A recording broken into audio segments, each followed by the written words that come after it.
No dia 30 de setembro, foi sancionada a lei complementar que altera o Código Tributário de Goiânia. Esse era o último dia do prazo para que a nova tributação começasse a valer já no ano que vem. As novas regras atualizam o regimento que estava em vigor desde 1975 e tem como uma das principais mudanças o cálculo do IPTU, que a partir de agora começa a ser vinculado ao valor venal do imóvel e não mais à localização dele. E o novo Código Tributário de Goiânia é o tema do debate do Conexões desse feriado, terça-feira, dia 12 de outubro.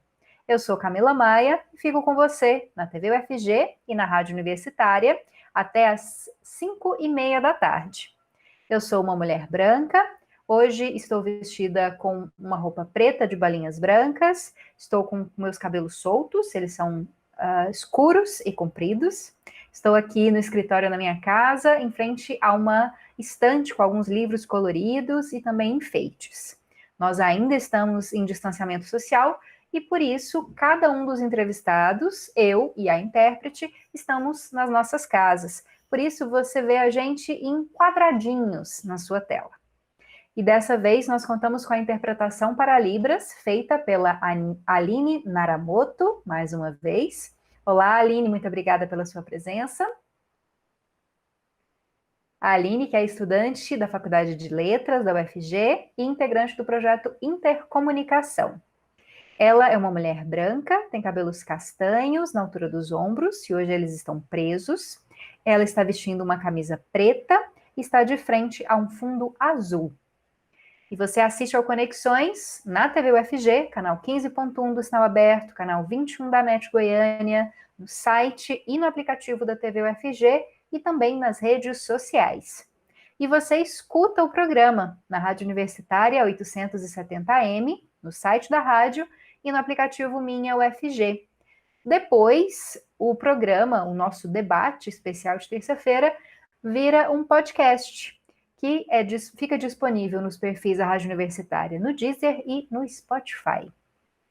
Bom, agora eu apresento os meus convidados para debater o tema de hoje. A gente vai conversar com a Maria Esther de Souza, que é professora da PUC Goiás e também doutora em Geografia pela UFG. Olá, professora, muito obrigada pela sua presença. Olá, eu que agradeço, obrigada. Posso fazer uma consideração já? Claro, sim. Pode fazer a sua consideração e a sua minha autodescrição. Minha autodescrição, sou uma mulher branca, estou usando os cabelos curtos, são pretos, uso óculos, estou vestida com uma camisa branca e num cenário também com uma estante de livros ao meu lado. E atrás de você tem uma letra M, não é, professora? Atrás de Referente mim ao seu nome, né? Isso era um logotipo que eu tinha num escritório, meu primeiro escritório de arquitetura, e é uma referência, uma atriz de um programa chamado Mary Tyler Moore, que ela tinha um M. Quando eu era criança, eu via aquilo e achava lindo. Eu mandei fazer um M igual. Mas agora ele está aqui na minha casa. Gostei da história. Antes da gente começar a discussão, também vou apresentar o nosso outro entrevistado, que é o Pedro Cruvinel, advogado e mestre em Direito e Políticas Públicas, também pela UFG. Olá, Pedro, muito obrigada pela sua presença. Olá, eu agradeço o convite, é uma grande honra estar aqui hoje, conversando com vocês e fazendo minha apresentação. Sou um homem branco também, cabelos castanhos, um pouquinho comprido para disfarçar uma calvície nascente. Você está vestido de azul, né, Pedro? Camisa Isso. azul. Está sentado num cenário que parece um escritório, né? Estou numa sala. Tá certo. Então já vamos começar o nosso debate. Vou começar com a Maria, depois passo a palavra para o Pedro. Essa é uma primeira avaliação bem geral desse novo Código Tributário. Maria, de forma geral, como é que você avalia essas atualizações? Elas eram necessárias, né, já que o código tinha 46 anos de vigência. Como que você avalia as mudanças que vão ser implementadas a partir de 2022? Nesse momento, Camila, tudo na nossa vida está tendo que ser reavaliado. Esse código tributário precisa, sim, de ser debatido, precisa ser discutido, não só a forma como ele é cobrado, mas também essa coisa dos valores. Então, não há como assim, ser favorável a uma discussão sobre a reforma do Código, mas a gente sente falta de um pouco mais de calma, né? Um pouco mais de transparência, de abertura, para a gente entender que propostas foram essas, né? Eu tive contato com o projeto de lei quando ele foi publicado, quando ele foi enviado para a Câmara, fiz algumas reuniões com vereadores, assisti algumas audiências, assisti algumas falas da relatora, né, que fez o relato, e aí tive o contato agora com esse projeto de lei, né, com essa lei complementar, número 344, e vejo que, mesmo dentro dos debates que foram feitos, a estrutura dele é uma estrutura bastante discutível. Eu acho que mais coisas poderiam ficar mais claras no texto do código e que precisariam, por exemplo, elas podiam ser. Ele fala em modernização e tem coisa que eu não vi, por exemplo, ser explorada como a tecnologia da construção sendo aplicada na cobrança. Ele até se refere a escritórios de informática, coisas relacionadas à informática, muito mais ligada a serviço do que voltada à leitura do que é a área construída na nossa cidade, né? Então, faltou eu diria assim, esse tempo, talvez com o tempo de debate a gente pudesse ter levado, falar, olha, presta atenção, hoje em dia o uso da energia solar, o reuso da água, os índices de permeabilidade de solo, isso tinha que ser premiado aos cidadãos que fazem isso para melhorar as condições do coletivo na cidade. Isso não é Estado. Assim, a forma como se olha para a construção e se olha para a cidade, ela ficou lá atrás. Então, isso é Professora, pela leitura que a senhora faz, isso tem a ver com a pressa para encerrar a votação do projeto, para que o projeto virasse uma lei complementar, né, já que o prazo era 30 de setembro, para conseguir já aplicá-lo em 2022? Foi apressado, faltou discussão, poderia ter demorado mais tempo? Eu penso que tem a ver com a pressa, mas também isso não interessa, talvez, né? E o fato de você ter pessoas envolvidas na construção do projeto de lei, da revisão, foram chamados, que eu sei que foram chamados pessoal da contabilidade, do Conselho de Contabilidade, pessoal da indústria da construção civil, mas mesmo que talvez tivesse chamado, o tempo de você entender e explicar como é que você relaciona o custo de uma propriedade, o valor de uma propriedade com uma taxa proposta até a de um serviço, por exemplo, e configura ele numa lei de imposto, precisava de mais tempo, né? Então, eu acho que tem relação com a pressa, mas também tem relação com um certo desinteresse. Isso não é pauta, entendeu? Ainda, né? Então, olhando assim, do ponto de vista dos 385 artigos que eu acho que tem esse código, eu achei que tem pouco peso. A modernização, a coisa da cidade inteligente não está lá. Professora, a gente vai conversar um pouquinho mais sobre isso daqui a pouco, vai interromper para passar a palavra para o Pedro. Pedro, qual que é a sua avaliação, né, pensando a partir, né, do direito, das políticas públicas, desse novo Código Tributário? Você concorda com a avaliação da professora Maria Esther, que foi um pouco apressada, a discussão poderia ter sido mais aprofundada? Explica para a gente o seu ponto de vista. Não, concordo plenamente com a professora Maria Esther. O código anterior era de 75 e até hoje vigeu completamente e foi somente a partir de agora que nasceu essa necessidade de um projeto novo e veio goela abaixo a população. Eu acompanhei a votação e assim, até percebi que muitos vereadores que estavam lá votando não estavam sabendo do que estavam votando. Nem eles compreenderam exatamente como que vai ser essa nova dinâmica tributária do município de Goiânia. Então, obviamente, deveria ter maior discussão, até mesmo maior discussão na Câmara, para os nossos representantes saberem o que estão votando, mas, infelizmente, ele veio imposto e os fatos que ocorreram depois mostraram que era jogo de cartas marcadas, basicamente, que já estava tudo organizado para a aprovação na Câmara, com o tempo do prefeito sancionar, para ele já entrar em vigor no próximo ano.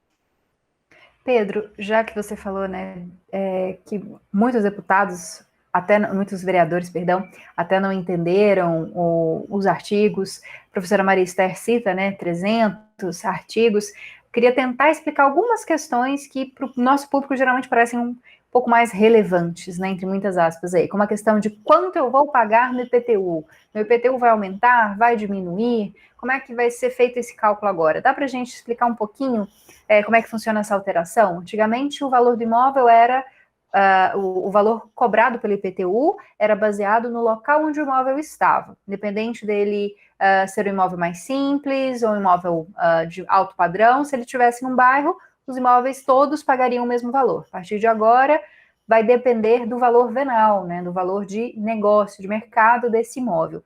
Isso é mais justo? Como é que deve ser feito esse cálculo?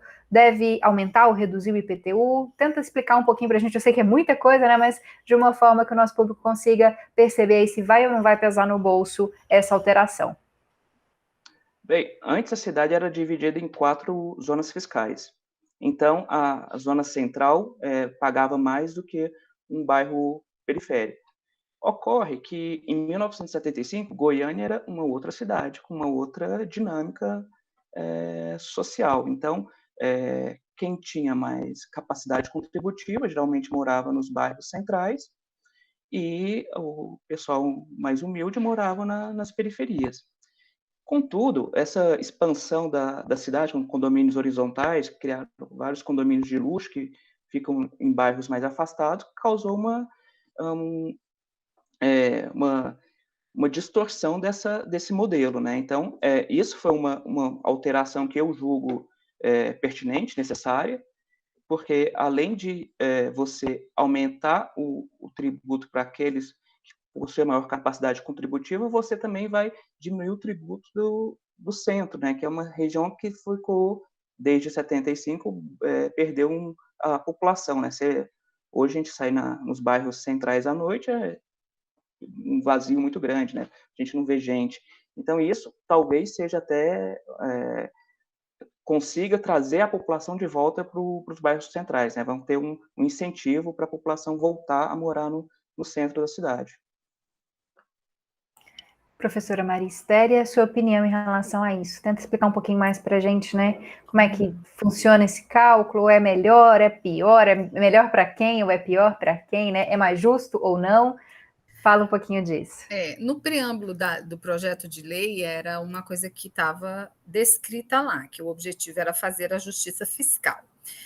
E só que tem assim umas pegadinhas, né? Ele diz o seguinte, o código, que não haverá um acréscimo que não seja maior do que 45% do que você paga hoje.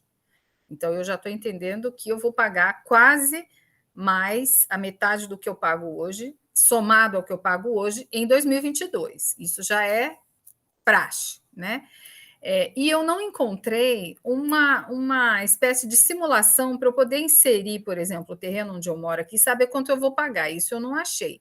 Mas eu fiquei em cima desse valor. Se hoje eu pago 1.000, o ano que vem eu vou pagar pelo menos 1.450. Isso é fato, porque são os 450, os 45% de 1.000, né? 450, somados Professora, só para a gente entender, até para mim também que aconteceu. Isso são para todos os moradores de Goiânia que não estão incluídos nos cadastros sociais, né? De IPTU social, por exemplo.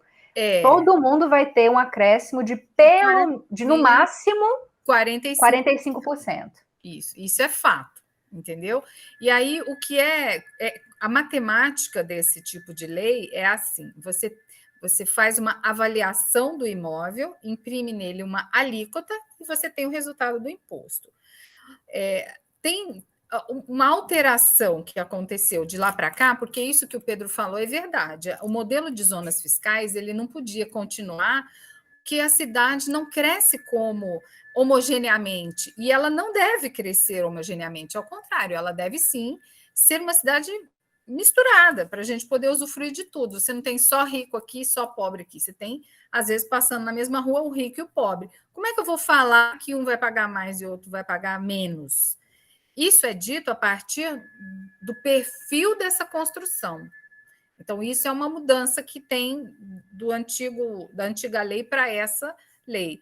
O perfil da construção, o que a gente precisa aprender é que considera também a localização. Nenhuma casa é mais barata ou é mais cara somente porque ela é de telha de barro e de porta de alumínio. Ela também é mais cara ou é mais barata porque ela está em frente a uma escola, ela está em frente a um parque.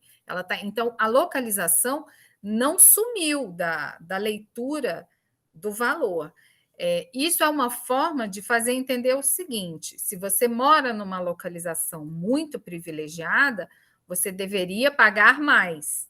Se você mora numa localização que não tem muito privilégio, você deveria pagar menos.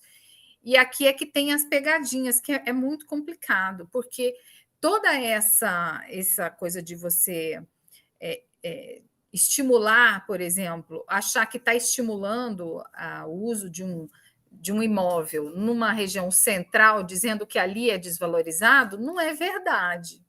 O centro foi e sempre será uma das regiões mais valorizadas da cidade. E aí? Essa lei está querendo dizer o inverso, e isso, para mim, é uma coisa que não funcionou, não é exatamente assim. E uma localização que passa em frente ao BRT, lá no Recanto do Bosque, por exemplo, ela não é considerada, vamos dizer assim, eu não diria valorizada, mas de um benefício que deveria receber uma alíquota a mais ou a menos. Então, é tão complexo, eu vou dizer assim, você calcular uma por uma, né? Que dá muito trabalho para o poder público. Mas eu te digo que o desenho da lei não vai fazer essa justiça fiscal que está sendo colocada. Entendeu? Porque esse fator da localização, a gente só consegue diminuir o valor da terra quando o Estado provê a terra. Quando você tira do imposto o valor do terreno, em hora nenhuma isso está colocado. Então, quem mora próximo do BRT, se for uma zona de interesse social, se estiver somado o valor do terreno, ele vai pagar caro, do mesmo jeito, entendeu? Então, para ser considerado social, essa concessão de uso, ela tinha que ser real, sabe? O Estado tinha que dizer assim, você pode morar de graça, né? Não para tirar o IPTU, mas tira o valor da terra, deixa só o valor do uso daquele imóvel. Isso pode equilibrar. Isso não está nessa lei. Isso é feito em algum lugar do Brasil, professora? No Rio de Janeiro tem uma experiência de uma lei chamada Lei de Concessão Real de Uso, que altera substancialmente na localidade onde essa lei é aplicada o valor daquele imóvel, porque o terreno é do Estado. E o terreno é do Estado e a pessoa mora lá por concessão, ou seja, ele não é proprietário. Mas a casa é.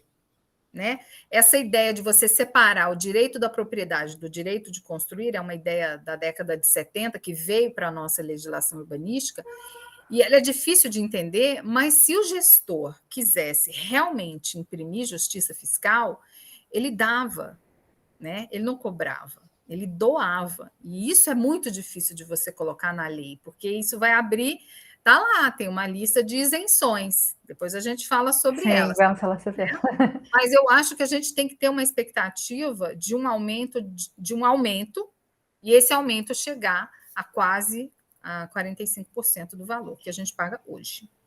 Então, a gente vai pagar o que a gente paga, mais quase 50% a mais de IPTU a partir do ano que vem. E a gente vai continuar conversando daqui a pouco com o Pedro e com a professora Maria Esther. Vamos falar das isenções, vamos falar dessa tentativa de modernização da cidade, de valorização do centro. Tem muito assunto ainda para a gente conversar. Espero que você não saia daí, porque o nosso intervalo é bem rapidinho. Lembrando que você sempre pode mandar os seus comentários, as suas sugestões, as suas críticas para as nossas redes sociais, lá no chat do Facebook ou no chat do YouTube, e também pelo WhatsApp, que é o 991811406. Repetindo, 62991811406. Daqui a pouquinho a gente volta com mais debate sobre o novo Código Tributário da cidade de Goiânia.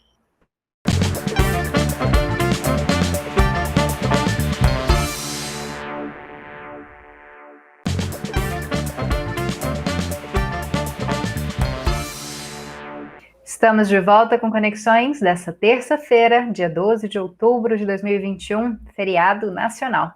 É feriado, mas a gente continua debatendo aqui no nosso programa. E a partir desse bloco, a gente conta com a presença do Antônio Filho, que é estudante de letras da UFG e que vai fazer a interpretação para Libras nos nossos próximos 2 blocos. Obrigada pela sua presença, Antônio. O Antônio é um homem pardo, ele tem cabelos lisos e pretos. Vou tomar a liberdade de acrescentar algo à descrição dele que ele não tinha acrescentado. Agora ele tem algumas luzes douradas no cabelo, os cabelos curtos. Hoje ele está vestindo uma camiseta preta, sentado em frente a um fundo branco. Os nossos entrevistados continuam os mesmos. Professora da faculdade da PUC, Goiás, Maria Esther de Souza, e o advogado Pedro Cruvinel. E o assunto de hoje é o novo Código Tributário de Goiânia. Bom, vou começar com o Pedro dessa vez, para ser democrática, né, no nosso programa. Pedro, Maria Esther citou a questão das isenções, né, e a prefeitura gosta de deixar isso bem evidente, né, que foram mantidos algumas isenções, ou, né, uma cobrança menor de impostos, como, por exemplo, do IPTU social e do STI social, né? IPTU social, que isenta o pagamento para pessoas que têm imóveis considerados mais baratos, né? Se não me engano, 120 mil, e o ISTI social, que isenta o pagamento do imposto, de um outro imposto, né? Que não é o IPTU, que é o ISTI, sobre imóveis de até 150 mil de valor venal. Essas isenções, esses programas, né, sociais, eles atendem à necessidade da população de Goiânia, de baixa renda? Eles são uma forma de manter um pouco mais de justiça social, pensando em quem tem imóveis mais baratos, quem já provavelmente tem uma condição financeira um pouco mais difícil, né, para se manter pagando tantos impostos? Sim, de certa forma, sim. Agora, a questão é que, como a professora a professora Maria Esther falou, que os detalhes, né? Então, o valor de até 120 mil, valor venal, vai ter a isenção tributária do IPTU, só que quem calcula também o valor venal é a própria prefeitura, né? Então, esse valor pode ser que ocorra que nos próximos anos ele não seja atualizado, ou aliás, seja atualizado e essas pessoas vão perdendo essa isenção.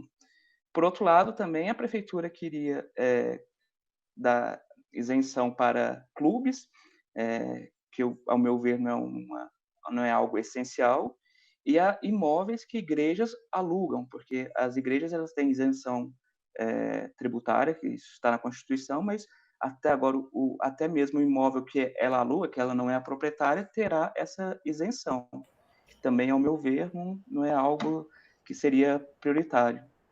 Pedro, só para a gente explicar, então, dos clubes não passou, né? Você disse que a prefeitura pretendia, passou? Isso. Não passou. Não passou. Mas as entidades religiosas, né, as igrejas que alugarem um terreno, elas vão ter isenção de impostos a partir de agora? Sim, eu entendi bem? Exatamente. Não, qualquer entidade religiosa terá isenção de PTU do imóvel alugado, ou seja, do imóvel que ela não é a proprietária. Porque elas então, já tinham de imóveis próprios, né? Exatamente, e isso sempre teve. Agora a questão é o imóvel alugado, que é o locador que aluga para a igreja, terá essa isenção enquanto tiver o contrato de locação. Locador que não tem nada não tem a ver diretamente, né, com as organizações religiosas, é verdade. Maria, queria que você também fizesse uma análise, né, da manutenção do IPTU social, do ISDI social, e até se pudesse também fazer uma análise sobre isso que o Pedro citou, que eu nem tinha colocado na minha pergunta, mas que é muito interessante da gente saber, né, quem ganha isenção e quem muitas vezes tem que pagar um imposto mesmo tendo que fazer várias contas aí no mês, né, para conseguir, no ano, claro, né, que a gente sabe que o IPTU é um imposto anual, para conseguir suprir todas as contas. Esse é o último item da lei, é o anexo 10 dos benefícios fiscais. Aí, lá no item 18 desses benefícios fiscais, está descrito sobre essa isenção a quem der o uso para fins de atividade religiosa. Então, você veja que ele tá relacionando o valor ao uso, era aquilo que eu estava falando antes. Então, se você quer estimular alguma atividade, por exemplo, eu gostaria de estimular atividades culturais. Então, eu dou isenção a edificações ou a espaços que derem o seu uso para teatros, cinemas, escolas de arte, exposições de arte, exposições de música. Isso não tem no código.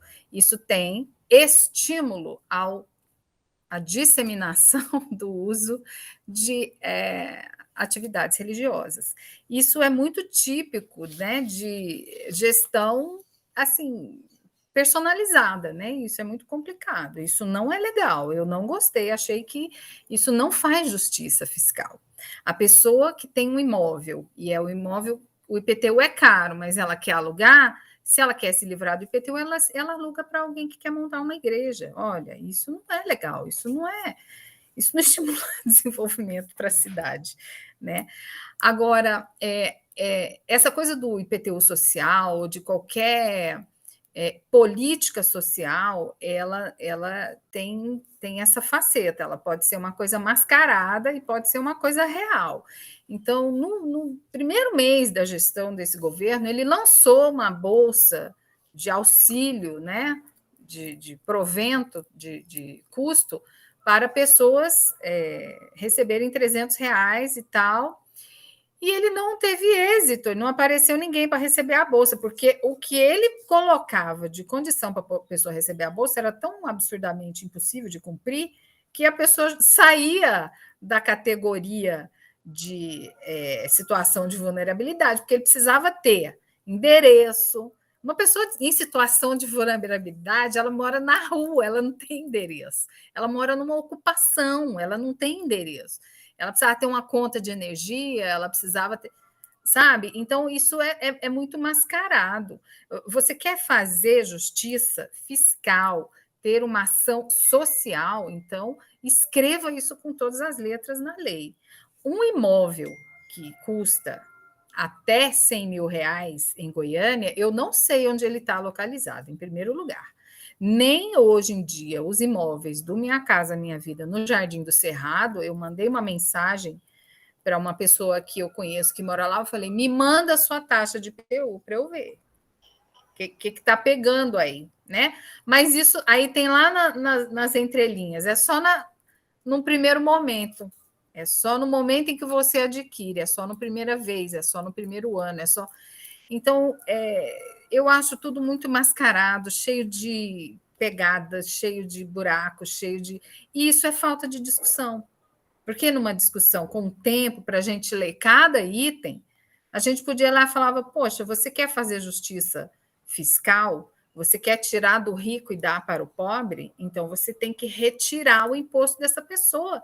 Simples assim, né? Não tem outro jeito de falar isso. Então, eu não concordo da forma como isso é colocado na lei. Eu penso que podia ser um pouco mais transparente, um pouco mais claro a intenção de fazer alguma justiça fiscal, né, com esses IPTUs sociais ou com essas ações sociais, né? E com relação à isenção, o clube vai ter alguma isenção, mas ele tem a contrapartida, então ele vai ter que ceder para atividades esportivas e tal, mesmo assim, sabe? Esses clubes grandes daqui de Goiânia, eles foram contemplados na década de 60 com os terrenos. eles não compraram os terrenos, eles foram todos doados. Na época era o Íris, que era o prefeito, em 66, era uma das ações que ele mais fazia. Ele doava para agremiações esportivas, né? Essas áreas. Aí os caras então já receberam a isenção naquele momento, né? Naquele momento. Aí os caras crescem, vocês sabem, né? Que a indústria do futebol circula uma quantidade absurda de dinheiro, e agora um clube, por exemplo, desses grandes, se ele oferecer o espaço dele 2 vezes por ano para competições esportivas, ele terá 50% de isenção. Bom, vou mudar um pouquinho o tema, né, já que são tantos artigos, a gente pode falar sobre um monte de coisa, né, relacionada a esse código. Pedro, você citou no primeiro bloco, e era um dos meus pontos de pauta também, essa questão de tentar revitalizar, né, revalorizar o centro de Goiânia, a região central. Há incentivos para pessoas que compram apartamentos novos no centro, em Campinas, né, apartamentos que não vão ser creditados no primeiro momento, né, não vão pagar impostos no primeiro momento. Você acha que isso é importante para essa região? Isso vai, por exemplo, fazer com que mais pessoas voltem a residir no centro? Dá para mim o seu ponto de vista.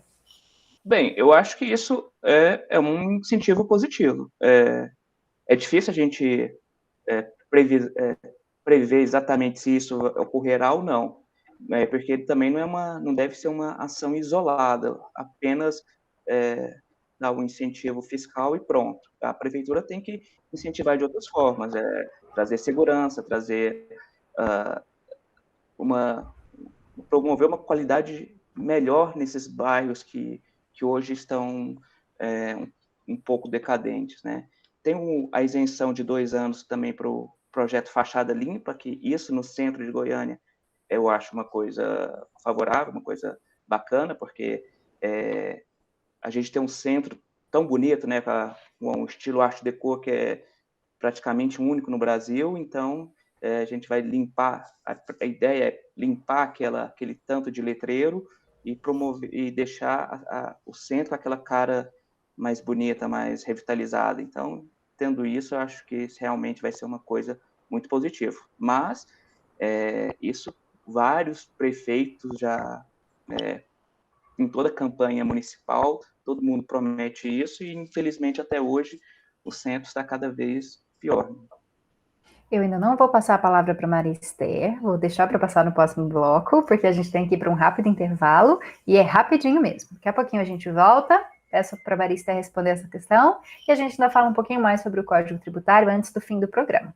Espero que você participe sempre do jornalismo da TV UFG, ajude a gente a construir conexões, dando as suas sugestões de pauta, fazendo suas críticas, seus elogios também, porque é sempre bom, né, receber elogios. Se você gosta da gente, pode dizer. Você faz isso no chat do Facebook, no chat do YouTube, também pelo aplicativo da TV UFG, que você baixa gratuitamente no seu celular, com modelo Android, ou então pelo bom e velho WhatsApp. Manda uma mensagem pra gente. Nosso número é 62 99181 1406. Não sai daí porque a gente volta rapidinho.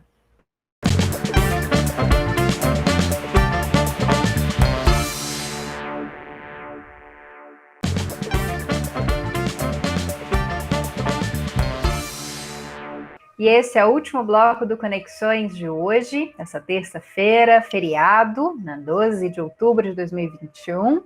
Já peço desculpa pelo barulhinho aqui na minha casa, alguém inventou de fazer uma reforma, então talvez eu esteja ouvindo barulho de máquinas aí, mas são questões, né, do trabalho remoto. E nós estamos conversando sobre o novo Código Tributário de Goiânia.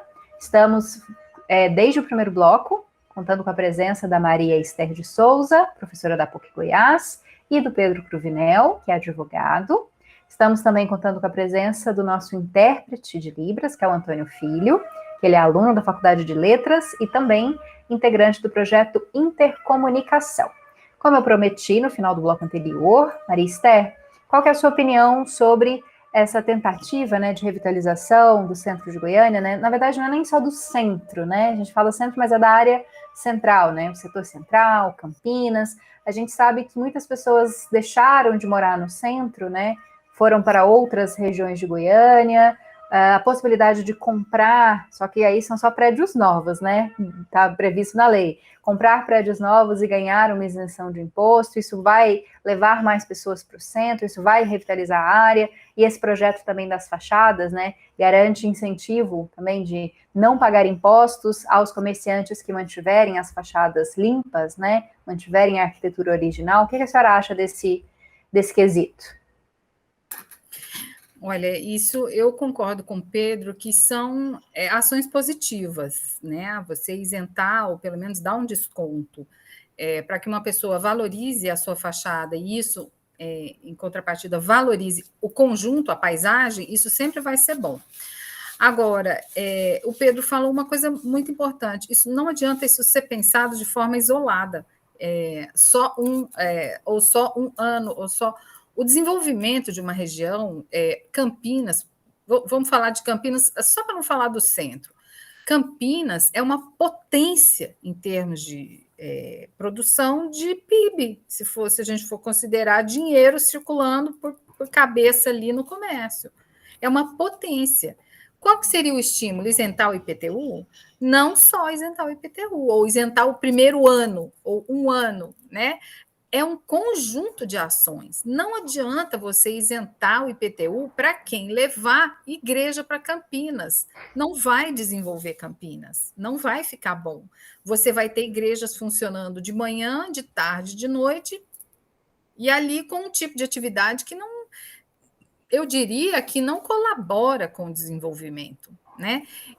Ao passo que, se você diversifica o uso, se você faz um levantamento, e aqui eu queria chamar a atenção para uma falha que eu vejo na elaboração dessas leis e desse tipo de instrumento de isenção de imposto para estimular o desenvolvimento. A gente não tem uma radiografia do que é a cidade no centro, na região da T63, em Campinas, no Novo Mundo, aqui na região do Urias Magalhães, para a gente identificar como é que eu faria para potencializar o que já o que já funciona na localidade, e assim usar do instrumento da isenção do IPTU, ou do instrumento, por exemplo, do IPTU progressivo, que é o inverso, é você cobrar mais, né, de uma pessoa que não dá uso a uma edificação, né? Então, o desenvolvimento não será, ele não.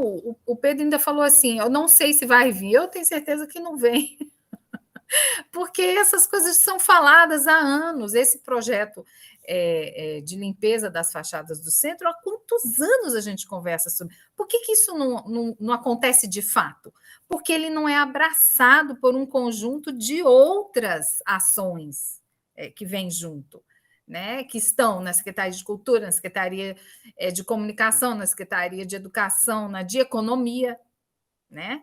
E aqui agora na Fazenda, trazendo essas ideias. Então, por um lado, tem o aspecto positivo quando você tenta estimular, mas eu não acredito que só dessa forma isso vai acontecer. Bom, nosso tempo está se encaminhando para o fim, então vou para a última pergunta para os dois. Primeiro vou falar com o Pedro.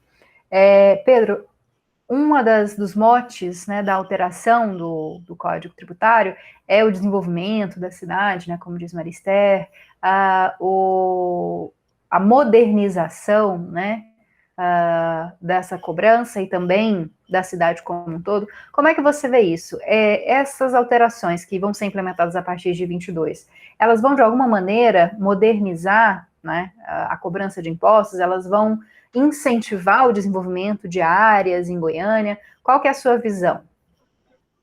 Olha, eu gosto de ver a cidade como um organismo vivo, que reage a estímulos tanto positivos quanto negativos. E Goiânia, historicamente, é uma cidade que sempre, o poder público em Goiânia sempre deu uma preferência para pela especulação imobiliária, né? Então, aqui em Goiânia, a gente costuma dizer que tem vários parques, a prefeitura se gaba disso, mas é parques porque tem uma ideia de construção em volta desses parques, né? Então, esses parques são áreas públicas, mas com um fim totalmente mercantil, de valorizar os espaços para a construção imobiliária.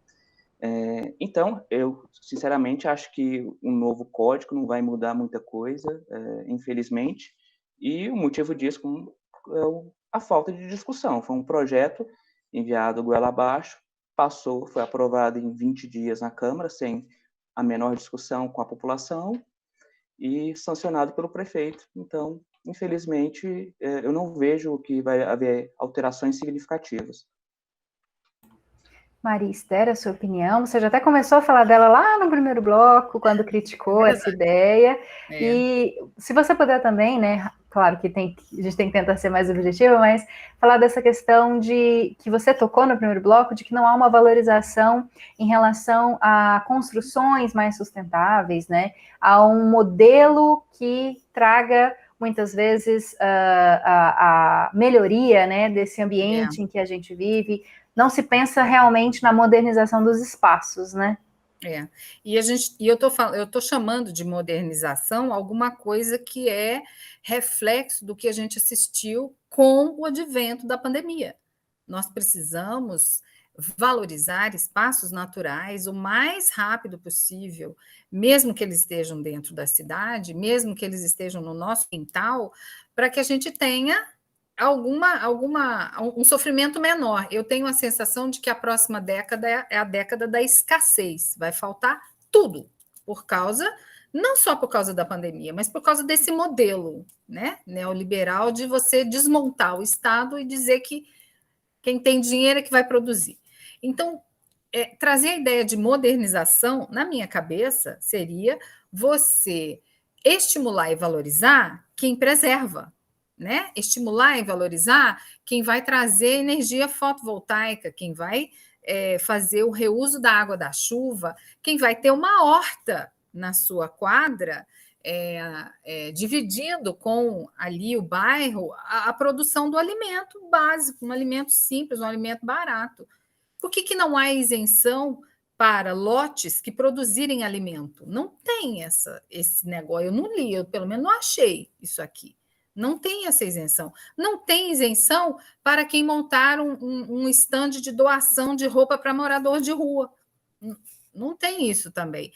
Então, modernização, para mim, é você olhar para o que a gente está vivendo agora, nesse momento, essa tragédia, e responder a ela com algum instrumento desse tipo. Não é você taxar a mais, nem só quem tem muito, nem quem tem pouco. É você taxar de maneira justa, equilibrada e estimulando as pessoas a pensarem um pouco mais sobre a forma como a gente tem feito cidade nos últimos 100 anos.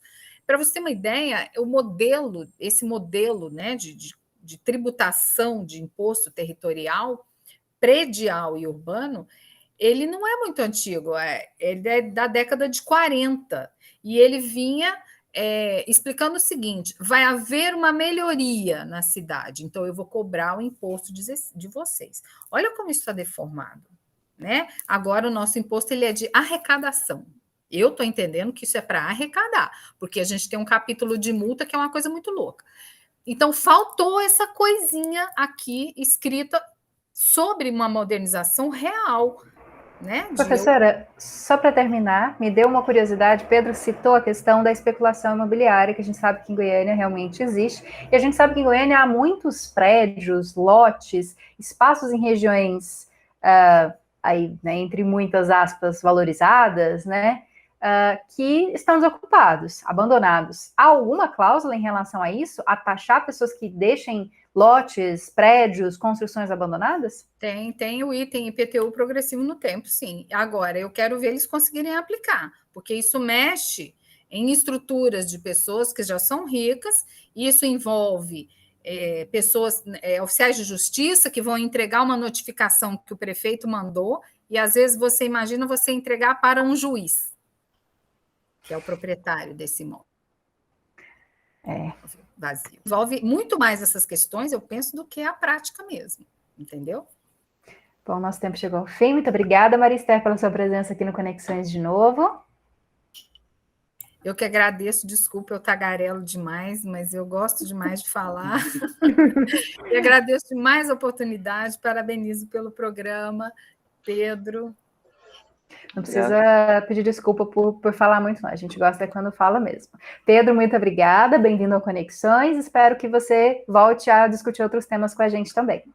Agradeço o convite. Foi uma honra estar aqui hoje. Então, eu que tenho que pedir desculpa por falar pouco. Também não precisa falar pouco. Depois você fica acostumado com a gente e começa a falar mais. E eu agradeço também ao Antônio Filho, que fez a interpretação para Líberas. Agradeço também a Aline, que esteve com a gente no primeiro bloco. E agradeço a você que nos assistiu até aqui. Espero que você continue acompanhando a programação da TV UFG e que você assista ao Conexões na quinta-feira, porque a gente tem muita informação acessível para o público surdo. Te desejo um bom restinho de feriado e até quinta.